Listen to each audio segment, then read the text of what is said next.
fin piteuse pour Israël d'une opération voulue par le Premier ministre Benyamin Netanyahou.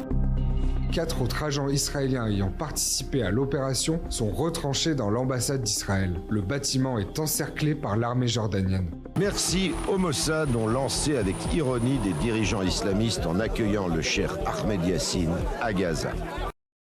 Nous sommes le 25 septembre 1997 à Amman, la capitale de la Jordanie.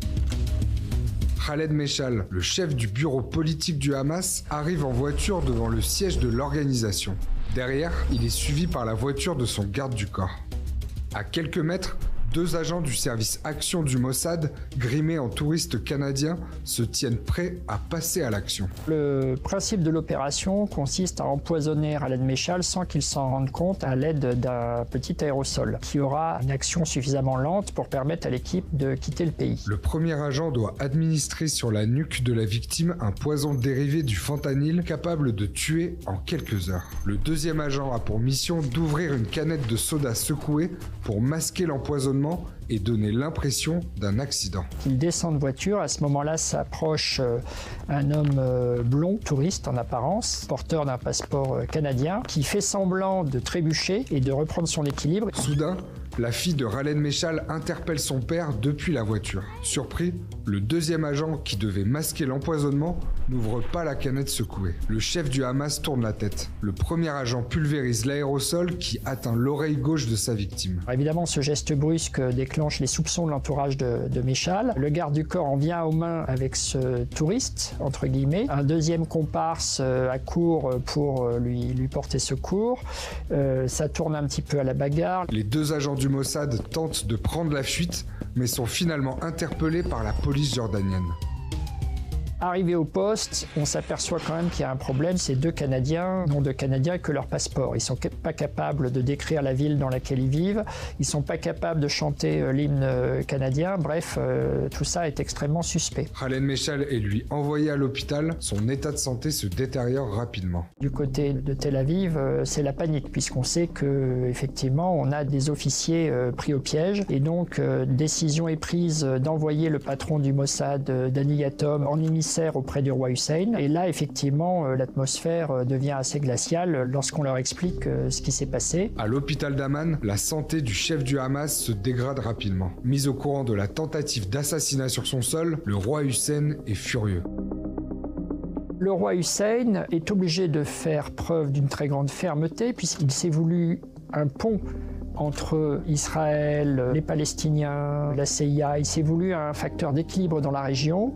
Il a obtenu du Mossad un engagement de ne pas opérer sur son territoire et il a été dupé. C'est une humiliation. Donc il faut qu'en face, les Israéliens acceptent une humiliation plus grande encore. Le souverain menace de briser l'accord de paix entre la Jordanie et Israël. Si Khaled Meshal meurt, les 2 agents du Mossad seront pendus. Hussein dit vous devez réparer ce que vous avez fait, sinon ça va très très mal se passer. Conscient de la gravité de la situation, le président américain Bill Clinton fait pression sur Benyamin Netanyahou pour qu'Israël fournisse un antidote.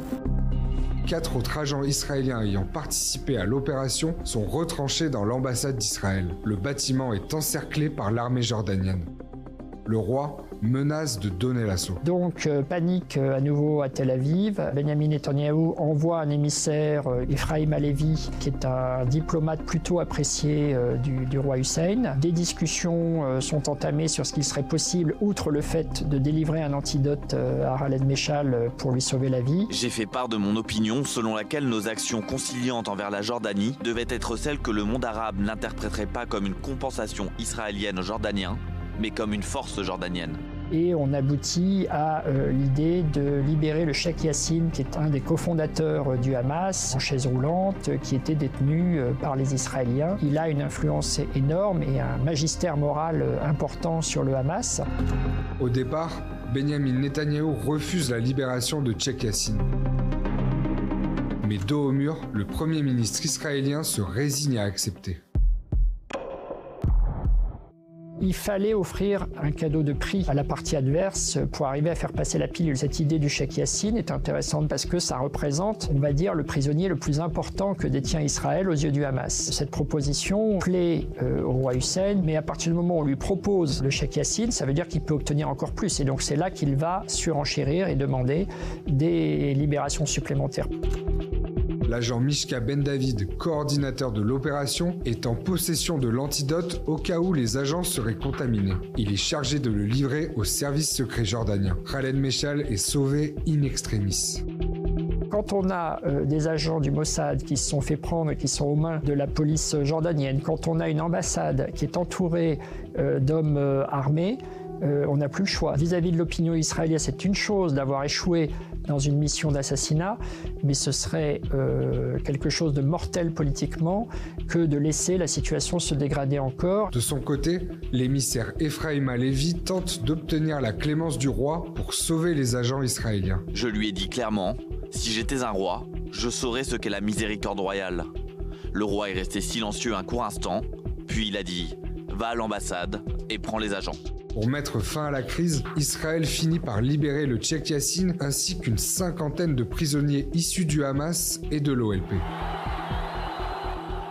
Fin piteuse pour Israël d'une opération voulue par le Premier ministre Benyamin Netanyahou qui avait envoyé 2 agents secrets tuer un responsable des intégristes du Hamas installé en Jordanie. Cette opération s'est pas trop mal finie dans le sens où le Mossad a pu rapatrier ses agents et Khaled Meshal est toujours vivant aujourd'hui, mais ça a été quand même une véritable humiliation pour le Mossad. Merci au Mossad ont lancé avec ironie des dirigeants islamistes en accueillant le cheikh Ahmed Yassine à Gaza.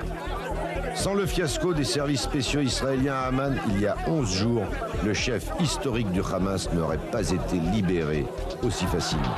Dans le stade Yarmouk de Gaza, 20 000 militants intégristes lui ont fait un accueil triomphal.